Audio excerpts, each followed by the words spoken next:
Welcome back to the Primitive Wellness Podcast. I'm your host, Chance Graves. Today, I am joined by my wife, Ava. Hi. She's actually going to be co-hosting the podcast from here on out. We're going to try and do weekly podcasts where we're kind of talking about our life, talking about fitness, talking about health.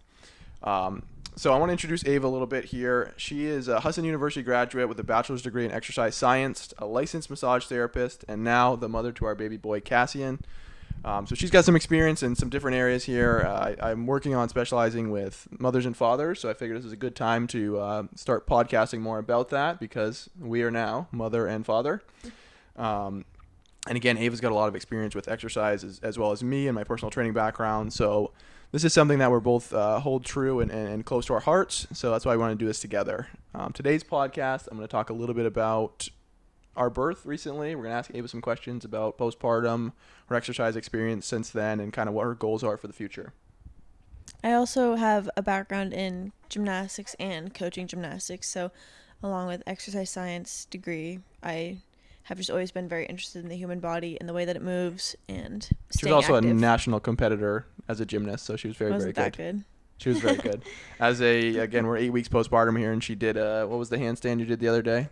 I was walking on my hands. No, but when you went Oh, press handstand? Yeah. But I did a reverse. It's way She easier. can do a reverse press handstand, which, if you don't know much about gymnastics, probably doesn't mean much, but look it up, and she's doing that 8 weeks postpartum, so she's pretty good at what she does. All right, so the first question I wanted to ask you today is, now that we are 8 weeks postpartum, what has been the most challenging part of motherhood thus far? If you can hear noises, it's just him feeding, but I think the hardest part so far about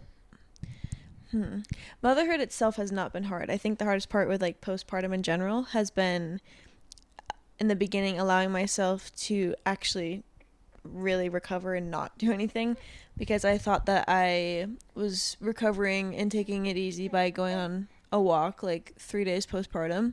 And when I went for a walk and then came back and cried for a while, I didn't take that as a good sign. So then I tried to walk again like a couple days later. So I think it was really hard for me to take a step back and actually let myself recover in the very beginning. And then after that, I think the hardest adjustment was breastfeeding in general, because it just took a while for my milk to regulate, and I didn't quite understand that had to take time for it to happen. So I was producing a lot of milk and my boobs were quite uncomfortable, but at least now I have a lot of milk in the freezer. Yep. So. Yeah, she dealt with mastitis twice in the early stages of postpartum here. Within the first 3 to 4 weeks, she had it twice, and so that was a big challenge, but since then has been doing a lot better. But also, I did not have to take any antibiotics, because thankfully I had my midwives who told me that 80% of mastitis cases are just inflammation of the ducts. It's not even an infection. So I didn't need to take antibiotics or anything. I just needed to actually rest and stay in bed. And Chance would massage my boobs, and then I would use a massage gun, which helped just get the clogged ducts out. And then I also gave in and took some ibuprofen. Yeah, she also started taking sunflower lecithin, which was recommended by her midwives as well. We want to mention this is not medical advice. We are just talking based on our experiences. And again, yeah, don't do what we do. Yeah, don't necessarily do what we do. That doesn't mean we don't do things that we necessarily like research what we do, and so it's not like we're just making things up. Again, we care about our child, of course. We care about each other, and so we do a lot of research into these things, and we work with professionals when we feel like we need to. But again, it was an interesting experience to have to go through that, especially from my point of view, seeing her go through that and struggling through that, because she doesn't take pain medicine ever, and so for her to have a headache so bad and to have fever and chills postpartum like that was really scary. And so we wanted to make sure we did the right things, and the anti-inflammatories really did make a big difference, so she could heal and recover and wasn't just kind of constantly in pain. Yeah, I dealt with a high fever and the worst headache of my life for like 4 days before I gave in and took ibuprofen. It really did make a big difference. It's like, I like to relate it to, for example, like medications that help with anxiety and depression.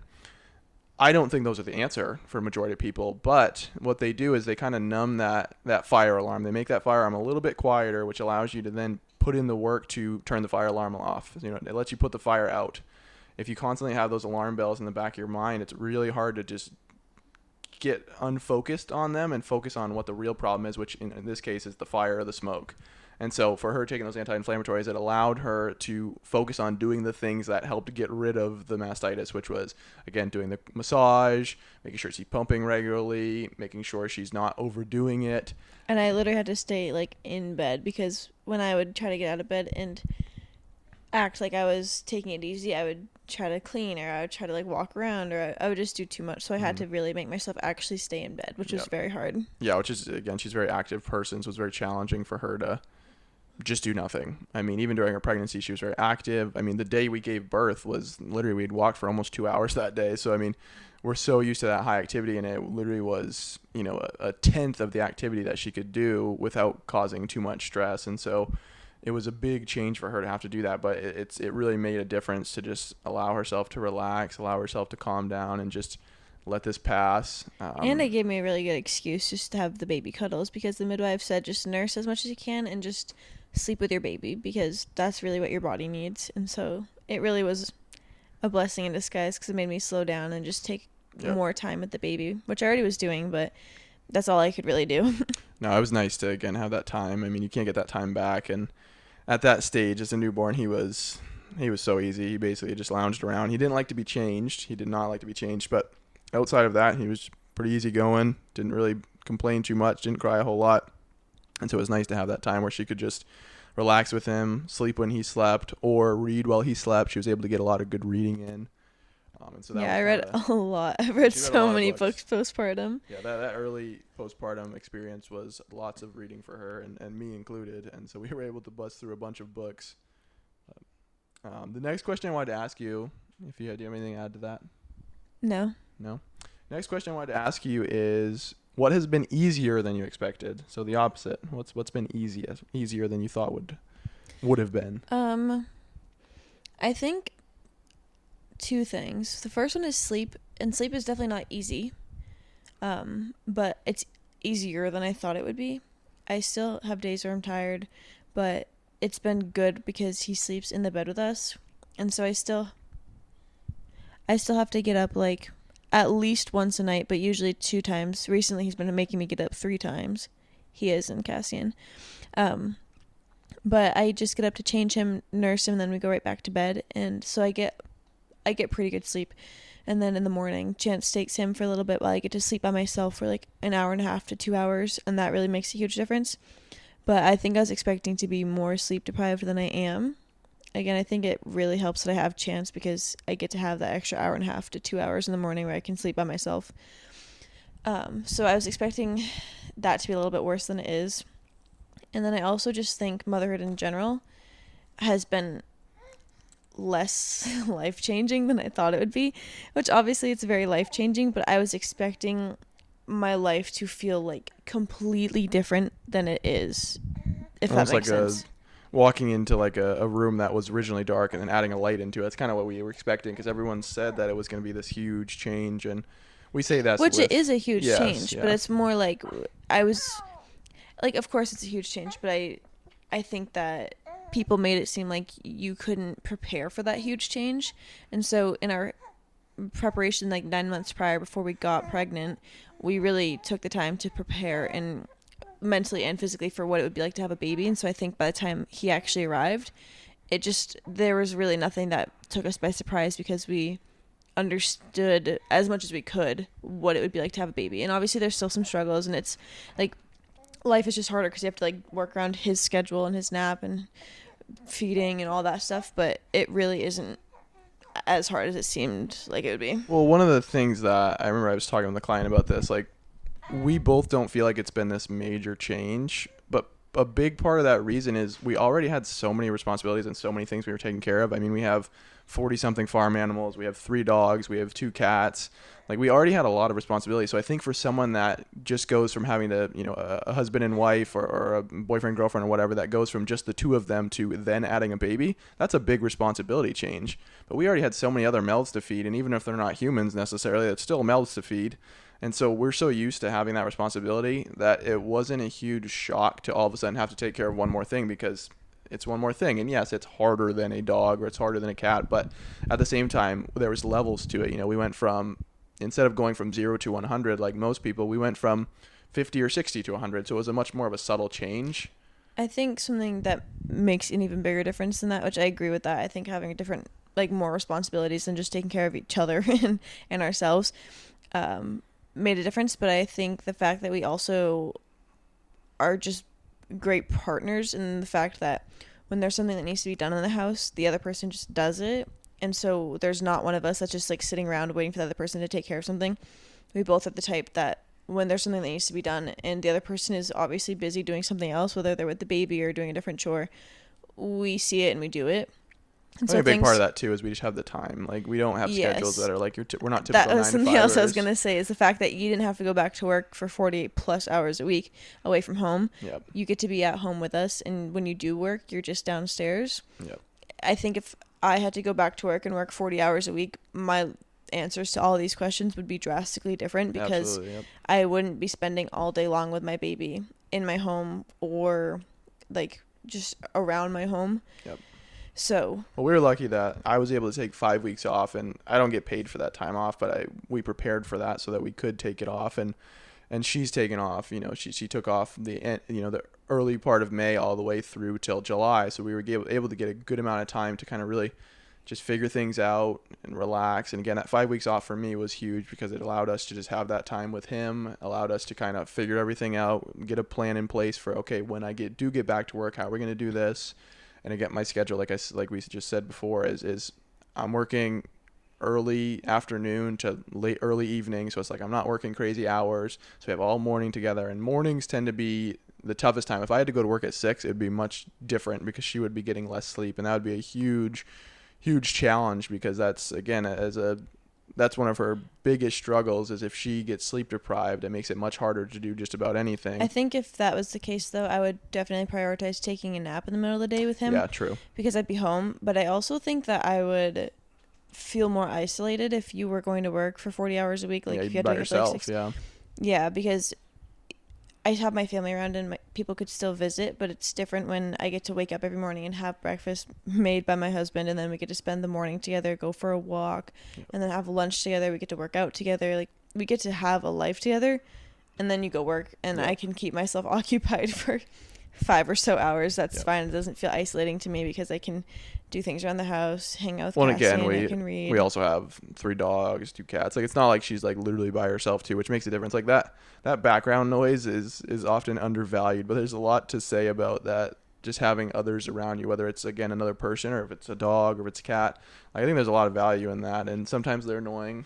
Most times they're annoying, but at the same time, just having that presence really makes a huge difference. I know, say like a widower, if they're just by themselves, they're more likely to die quicker than someone who has a dog or something that they're responsible for. It gives them a reason to like go out and about. It gives you a reason to live, like it just. But it's hard I think to live I would go crazy ourselves. if I just had to talk to the dogs and Cassie all day long every day. True, very, very true. But I do think that makes a difference when I am gone. I just think before we get too far into this, like talking about our journey, we need to preface that we are in a very different spot than a lot of other people, because we both have jobs where we don't need to work. Well, we're both entrepreneurs. I mean, we both have our own businesses. That makes a huge difference. Mm-hmm. I mean, and we also have a lot of help around. Family's very helpful. We're not in this by ourselves. Well, it helps that our business is like or home the same, too. Not the same, but we're both in the health and fitness industry. I'm a personal trainer. So she's a massage therapist. Like, again, a lot of our clients are shared. I mean, we bounce back and forth. More so, I get clients from her than she does me. But and then we both get to work from home. And so the social media thing is something kind of new for us, at least new to our current business.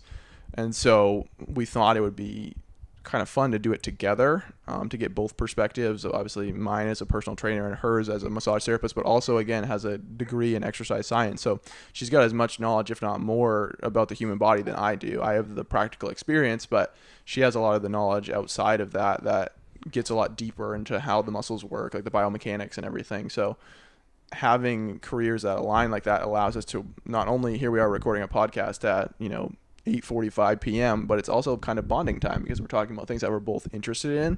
And so, like, again, our situation is a little bit different than the average. Of course, we're not working for somebody, we're not working different hours, we're pretty much very similar, and that allows us to do things like this, and not have it kind of drain or take away from our relationship. That was a little bit of a long-winded answer to what has been easier than you expected. Do you have anything else to add to that? No. The next question I had written down here was, now that you are back to exercising, how is it making you feel? It's making me feel way better than I anticipated, which is funny because I was just You were very excited. I was so excited. I was telling Chance all throughout pregnancy I could not wait to start lifting again, because throughout pregnancy I would try to work out and I would overdo it, of course. And then I would get sick, or I would get extremely run down. Or have mastitis.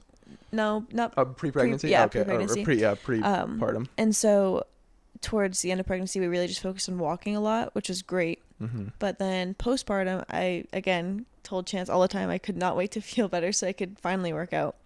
And so I think it was 7 weeks postpartum that I finally, because it was like last Friday. So 6 weeks we started to pick up things a little bit, walking more often. So 6.5 weeks postpartum, I think, is when I worked out for the first time. And that was last Friday. So I did last Friday. Then I did Monday, Wednesday, and then yesterday, which was Friday again. And I was telling Chance that I forgot how impactful exercise was for my mental health. I just feel like I am in such a much better spot mentally, and I wasn't in a bad spot before, but I just feel so positive in my mind. I feel so energetic. I feel like empowered. I just feel so good. I don't know how else to explain it other than I just feel so much better because of the exercise. It makes me feel strong physically, but it just gives me like a boost of energy that I can't get from anything else. And I absolutely love it. It feels so good to get back into it. I have no complaints. Well, what's ironic about exercise is people often relate it to it's going to make you more tired. It's actually going to drain your energy, but in reality, it actually gives you more energy, especially when you do it properly. I mean, most people approach exercise thinking they have to just literally throw everything at themselves, go as hard as they can. And in reality, exercise isn't supposed to be this thing that's like exhausting. It's supposed to be something, again, that adds to your life. And so the way we do it is she's not leaving the gym soaked in sweat or struggling to walk up the stairs. I mean, we do it in a way that adds to our life, not take away. And so she's getting energy from it because it's boosting her energy up. It's increasing her metabolism. It's building muscle. It's adding things to her life, not taking them away. And most people, unfortunately, approach it in a way that it takes away from their life instead of adding to it. And that's where having a good personal trainer comes in handy, because during our workouts, I feel like I can do more. I want to do more. I feel like I can push it like 3 times more than I am. And Chance is there holding me accountable to do what he has programmed for me, because he's just saying, trust the process. And then the next day I'll be slightly sore. So I know that I am doing something. Not that being sore is the goal, but because this is so new for me right now, I'm going to be sore when I do new exercises. But I'm sore. And that's expected. It's expected to be a little bit sore when it's new. Yes. But I'm not, it's not debilitating. Like I'm like, oh, when I stretch this muscle, it feels sore. Or like when I move this certain way, I feel a little sore. But after the workout that day, I feel energized and I feel like I could just do more. And then that's how I know that I got a good workout in, because I feel so much more energized afterwards. Yep. Which not only makes you more productive, but also just makes you a better mom. I mean, you know, like she didn't really mention as much like the mental benefits, but one of the biggest things too is like irritability is like super common with people that are sedentary, and it's I think a lot of it's just that built up energy that's just kind of stored in the body, and it's got to go somewhere. So it often will go to these like outlandish, you know, spikes and crashes. Do you think I'm less irritable? She's definitely less irritable. That's very true. If you're a husband listening to this, make sure your wife is exercising. It will make a big difference. Have you noticed any other changes that I did not say from exercise? I think mostly it's like the thing I noticed the most is like the mental benefits. I really feel like you're just much more calm, much more cool, and more collected, which not to say you ever were bad, but you know, you're pretty even keeled person, and I noticed more ups and downs when you weren't exercising than when you were. And I noticed this in myself. Like, don't get me wrong. Like, it sounds like ups she's and downs were just, they were little. Yeah, she's not a roller coaster by any means, but it's noticeable to me because, of course, I'm her husband. Whereas with me, they're much more up and down. If I'm not exercising regularly, I'm either down in the dumps or I'm way up high. And so for me, it kind of leads to a more even keel. And so that's something I noticed with her as well. Even though her dips and peaks aren't as, you know, drastic as mine, they're still noticeable. And so that's one of the things that she's much more like consistent. Feeling like just kind of like lethargic, you know, like I don't really feel lethargic anymore. Like anxious energy too. She'd have these moments of like, just like kind of energy and she's like, but it was anxious. It wasn't like a Not a positive good, energy. not a good energy. Whereas when she's exercising, it's a positive energy. It's a productive energy. It's an excited and ready for the day kind of energy. But that's the thing I wanted to mention too. Like, just because we're kind of taking it easier now, which it isn't necessarily easy. She's again still feeling it, still getting a good workout. Doesn't mean that's perfect for everyone. With my everyday regular clients that again aren't pregnant or don't have any of these like major traumas, quote unquote. I mean, pregnancy is not necessarily a trauma, but it is traumatic. And so for my everyday clients, we do a little bit more intensity because their bodies are able to handle that stress. That said, if I have someone who has a very high stress life, I don't just pile a bunch more stress on that. They have to be able to take that. So, for example, working with Ava right now, postpartum, we're building up that tolerance to stress so that we can add more resistance down the road, which will allow her to build more muscle, get stronger, feel more confident, and so on. What were you going to say? I was just smiling at him. Oh, you're just smiling at him? Okay. Next question. What are your fitness goals postpartum? Cassian's adding to the conversation right now. I think my fitness goals for postpartum. To be a muscle mommy? Yeah, to be a muscle mommy. First is to reconnect with my core muscles because that is something. Growing up doing gymnastics, I started when I was like 8. So because I did that at such a young age, and then through like those developmental years, I've always been able to connect to my muscles. She had an 8-pack as like a 10-year-old. I did because I was prepubescent, so I didn't have any fat. Those kind of went away once I hit puberty. But I've always been able to connect to my core muscles because it's very important in gymnastics. And so postpartum, it is very weird to have a weak connection to my core muscles and just weak core in general. And I'm already feeling so much better with the exercise that we've been doing because it's all focused on core stability. Well, within a week, I mean, you were able to go from not being able to do handstands very well to you're already being able to go handstand walk. Which I am able to do because I had such a strong foundation pre-pregnancy. Yeah, very true. People cannot. That's the other thing is we're documenting my postpartum journey, but people don't compare yourself to her. Yeah, they need to understand that I was doing those things pre. And she was doing those things better before. It's not like she's all of a sudden just better. This was stuff that... No, this is my low point. Yeah. But, so first is to reconnect to my muscles and feel more at home in my body. And then my second goal is to feel strong. Other than the mental goals, but that I feel like I already reached that because if I stay consistent with exercise, I know that it's going to give me the mental benefits that I'm already experiencing. So physically, I'm really excited to feel strong.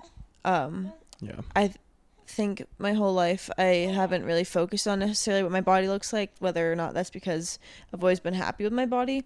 But my goals, I mean, it would be nice to have a bigger butt because that kind of went away after I gave birth. But like, I don't really actually care much about that because I just want to feel strong in my body and I want to be able to, I don't know, I just want to feel super strong. I want to feel stronger than I ever have before. At the end of the day, one of the main things to focus on, and I tell this to clients as well, is it's not necessarily about how you look. That doesn't mean that's not important, and that doesn't mean that won't happen. You won't get the body you want.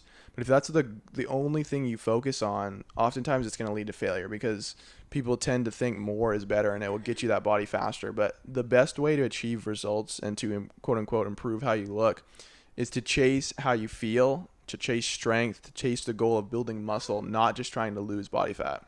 And so a lot of clients come in with weight loss goals of, hey, I want to get down to this weight and I'll do whatever it takes to get there. And then we do my approach, which is, hey, we're trying to build muscle here. We'll burn body fat in the long term, but right now, eat to fuel your body, eat to get stronger, eat to build muscle, eat the right foods, eat healthy foods, and those results will come. Oftentimes people come and they don't lose a lot of weight or they don't lose any at all, and they say, you know what, I actually feel great at this weight. I feel like I look how I want to look. I feel like my joints are healthier. I feel like I'm capable. I feel like I'm strong. And so postpartum, oftentimes what happens is women will come and they want to lose the baby weight. They want to get all that baby weight off, and they'll do it in extreme measures. They'll stop eating as much. They'll do these, cardio based running, trying to burn the calories off programs. And not only does that take away from the baby because you're not fueling yourself, but it also takes away from your recovery. I mean, you're much more likely to have issues postpartum if you're trying these extreme like weight loss diets or weight loss workout routines. And so postpartum is really the best time to focus on building muscle, getting stronger, And and maybe just even eating. building some fat. Well, yeah, Like and then again, bulking up yeah, for adding breastfeeding. adding not only muscle but adding fat actually can be really good postpartum if you aren't someone who already has a high body fat percentage. I'll mention that. Like if you do have a higher body fat percentage, adding more won't necessarily be beneficial. Yeah, I guess if you have like a big chunk of like quote unquote baby weight to lose, then Yeah, don't that's a necessarily little bit wanna build different. fat, That but looks a little different, but at the same time, for you me, I don't could wanna definitely just, benefit from building both muscle and a little bit of fat. well, yeah. So like for example, Ava again, former gymnast, was very healthy throughout pregnancy. Really didn't gain a substantial amount of weight. Still had a very healthy baby. Whereas someone who may have gained more weight or was a little bit heavier when they first started, it's a little bit different. We don't necessarily want to try and add weight onto that or add fat or add too much muscle necessarily. But that doesn't mean we don't focus on building strength. Well, yeah, we do want to build muscle. So Abe mentioned here, we do want to build muscle, but we don't want to just focus on losing that weight. We want to focus on building the muscle, building strength, and then as you build that metabolism up, the weight will slowly come up over time or come off over time. And if you're breastfeeding, the weight will very naturally come off. It's breastfeeding requires a lot more calories than pregnancy does. I mean, it's an extra 500 plus calories a day your body burns just from being breastfeeding. I will say though, that's if it comes off easily if you're eating whole foods. If you're Yes. still eating like quote unquote for two, you're not gonna necessarily lose that weight because you still are like overeating. So Yeah. I think that people need to also like focus on nourishing their bodies through whole foods, Whole foods. because that's also going to be what's best for their baby, because those nutrients will then go into the breast milk for the baby, versus if they eat processed foods, they're not going to be nutrient dense whatsoever, so then they're just going to be eating empty calories. I think that makes a huge difference with recovery, with the baby, with the weight loss, with the muscle building, all of that stuff. Well, I mean, one of the things we did too is like the midwives were very impressed by her diet because leading up to birth, I mean, she was eating beef, eggs, and milk as like I 90 love milk. 90% of her calories were I coming also from had those. like 8 dates a day though with almond butter and Yes, chocolate, and they were she- frozen. She made her sure her good. cervix was softened with all the dates, and that's ironically she said she was doing that for birth, but she was doing that probably 8 months before we got pregnant. So that's been a And I'm consistent still doing thing, it. and she's still doing it postpartum. But that was one of the things that made a huge difference. Like she ate good all through pregnancy. It was all whole food. I mean, there was nothing Focused on processed. protein. Getting protein Focused was a on huge part healthy of fats, it. lots of eggs, lots of egg yolks, because egg yolks has Don't be scared of a fats. lot of great nutrients, and then a lot of whole raw milk and raw milk yogurt, Yep. berries, Yeah, apples, It was predominantly like it was a sauerkraut. fairly high fat diet as a whole, and I think most people are scared of fat, but there's so many benefits to eating fat. It doesn't mean it has to be Especially high third fat. trimester, because that's when your baby's brain is really doing a lot of growth, and your brain needs fat. Well, that's why salmon roe is so important, or why they recommend salmon roe, and it says helps make kids smarter and so on. It's because of the healthy fats that come with it. And so when you're eating a higher fat diet, you naturally will get a lot of those. And we're not necessarily proponents of keto type diets. Like I have in the past done carnivore and so on, but I think those type of diets are good short term, but Yeah, I wasn't keto. I was just high fat, high No, it was protein. definitely I not still had keto. carbs, and I wasn't low carb. I don't And think. she didn't track anything. Like, don't get No, us I didn't wrong track here. It anything. sounds I like ate as we're- much as I wanted. Yeah, she did whatever she wanted, and I mean her numbers were great. I think I drank a gallon of milk one day.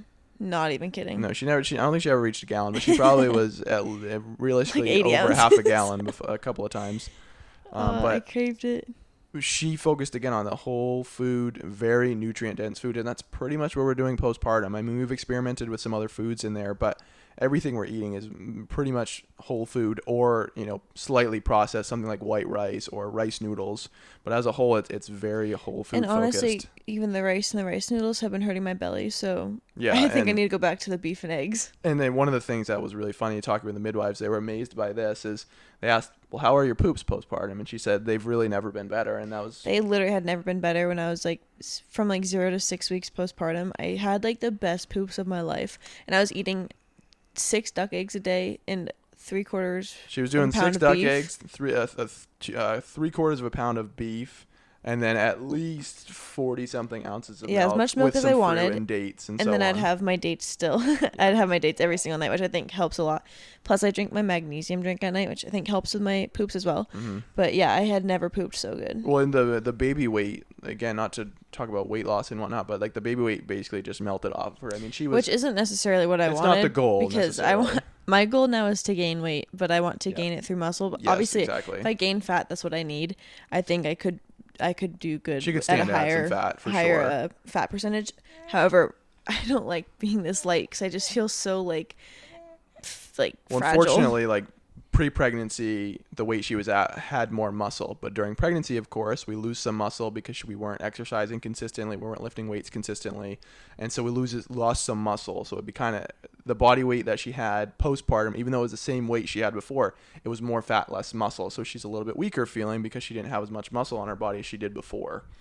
And so that's one of the important parts, and that's why we talk about weight before and how it's not necessarily the determining weight doesn't factor. mean much. No, weight isn't what matters. What matters is your body fat percentage, the muscle you carry, how strong you are, how you feel. That matters so much more than the weight on the scale. And so that's one of the things that women in particular, unfortunately, have been sold this lie that they have to be, skinny or they have to be this certain weight or Skinny so on. does not mean healthy. No, and unfortunately, skinny is not healthy. We look at, our society unfortunately looks at like athletes or models or celebrities as like the peak of health and fitness, and unfortunately that's just so far from the truth.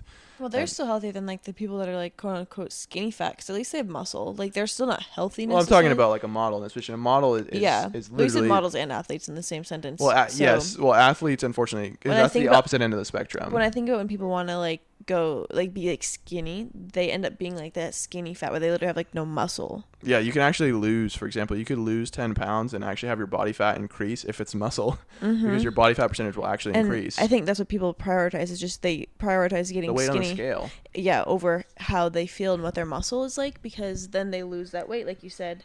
Oops, sorry, I just covered my mouth. They lose that weight, but it was all muscle, Yeah. maybe like 1 or 2 pounds of fat. Well, that's the problem with Ozempic right now. I've worked with 2 clients that have taken GLP-1s, and they've come to me like, I lost the weight, but I really don't feel good. I feel like I'm weak. I feel like I'm fragile. I feel like I have no muscle on my body. And fortunately, we were able to actually start building that metabolism up, building that muscle, and not gaining the weight back. So I do think they have some value. But unfortunately, if you just go on a GLP-1 and you don't exercise, you don't start eating right, it's actually not going to help you long term. It's actually going to make you not necessarily more unhealthy, but it's not going to make you any healthier. And so weight isn't everything. Again, that doesn't mean you go and stay 20, 30 pounds overweight. I mean, you still should get to a healthier weight and get a good body fat percentage. But at the same time, if you only focus on weight, that's really going to lead you down a bad path. You have anything else to add to that? All right, the last question I had written down here, we'll have a little bit at the end, but the last question I had is there anything you would have done differently during pregnancy to prepare for birth? Well, the first thing that comes to mind is not during pregnancy, really. It's before. I would have prepared more physically beforehand. Like weightlifting? Yeah, with weightlifting, because I think before we got pregnant, I was weightlifting consistently for like 2 months straight. And before that, I had like lifted like on and off, and I'd been like, I was active the whole time. Yep. But And the consistently dreaded weightlifting, first trimester. consistently I was only weightlifting like 2 months prior. And then once the first trimester hits, if you've been pregnant before, you know that you're not going to lift during your The first nausea. trimester.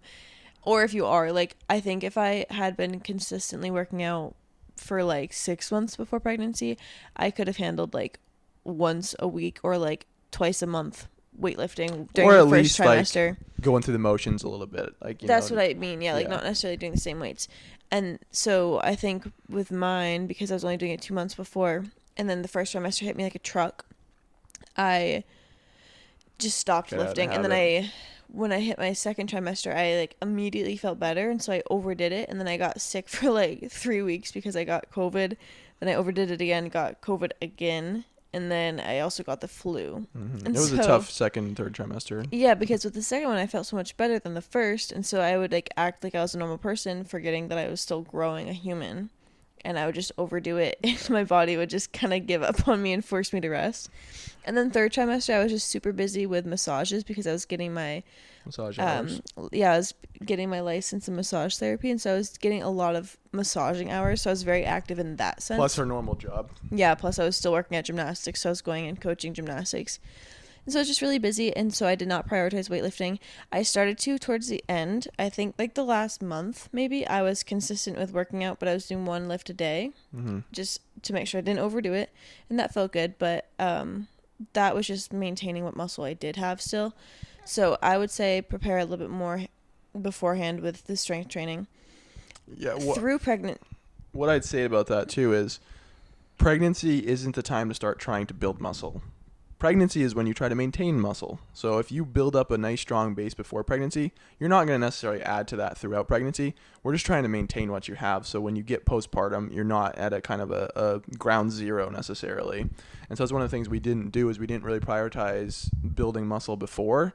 Well, I did. I just thought that 2 months. We didn't do it very long. I thought 2 months was enough, but it was not. Well, it was enough to get a good base. I looked strong and I felt strong, but it wasn't, like you said, as strong of a base as I wanted. Well, yeah, and then when we got to the first trimester, of course, we were struggling to exercise just because she wasn't feeling well. But what we should have done is just body weight exercises, simple things, not felt like we had to get a workout in or nothing at all. And so I think we approached it wrong because we thought we had to just continue lifting weights and continue doing the same thing. But again, we're just trying to maintain. So what we could have done is just body weight or just even yoga, things like that, just to maintain what you have. That brings me into my actual like answer to the question is one of the things I would have done differently is probably doing yoga consistently throughout pregnancy, not for the physical benefits, but for the mental benefits Definitely. And for the breath work, because I really relied heavily on my breath work during labor, and that was very helpful.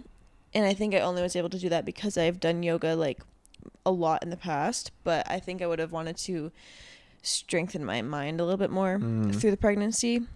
And yeah, one other thing too, I think that would have helped is maybe more perineal massages, because I also tore and I did not like that. Yeah, I don't know if it would necessarily help me not tear, because I don't know if I'm allowed to say it, but it wasn't even like connected to my hole.